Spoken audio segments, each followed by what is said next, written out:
નમસ્કાર વિદ્યાર્થી મિત્રો, આજના વિડીયોમાં આપણે શીખીશું સંસ્કૃત ધોરણ 7 પ્રથમ સત્રનો પાઠ નંબર 1. પાઠનું નામ છે ચિત્રપદાની, જેમાં ચિત્ર જોઈને સંસ્કૃત શબ્દો આપેલા છે. તો એ સંસ્કૃત શબ્દોના આપણે ગુજરાતી શબ્દો લખવાના છે. સૌથી પહેલા છે આસંદહ. આસંદહ એટલે કે ખુરશી, અને ઇંગ્લિશમાં ચેર કહેવાય.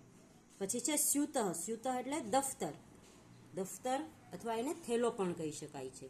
પછી છે પત્રભારઃ. પત્રભારઃ એટલે પત્ર વજન, એટલે પત્ર વજનનું. પછી છે સમીકરઃ. સમીકરઃ એટલે ઇસ્ત્રી. આગળ છે ભ્રમણભાષઃ. ભ્રમણભાષઃ એટલે કે મોબાઈલ. પછી છે પર્વતઃ. પર્વતઃ એટલે કે ગીરી અથવા તો પર્વત.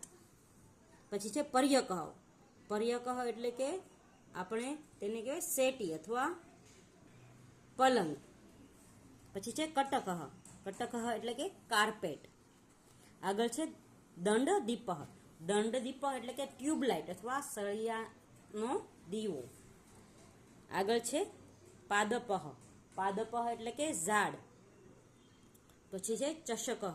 ચષકઃ એટલે ગ્લાસ. અને અહીં છે કંદુકઃ. કંદુકઃ એટલે કે દડો. પછી છે ચિત્રપદાની 2. તેમાં સૌથી પહેલા છે નૌકા. નૌકા એટલે હોડી. પછી છે સમાર્જની.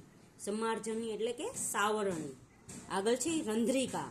રંધ્રિકા જે આપણે કાણા પાડવાનું હોય છે તે. પછી છે માપિકા. માપિકા એટલે કે માપપટ્ટી. પછી છે યોજિની. યોજિની એટલે કે સ્ટેપલર.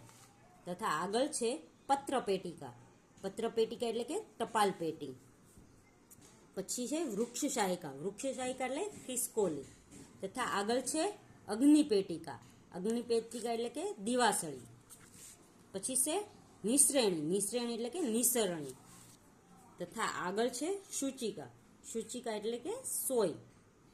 તથા પછી છે જપમાલા. જપમાલા એટલે કે માળા, જે જપ કરવાની માળા આવે છે તે. પછી છે તુલા. તુલા એટલે ત્રાજવું. પછી છે ચિત્રપદાની 3. તેમાં સૌથી પહેલું છે યુતકમ. યુતકમ એટલે કે શર્ટ.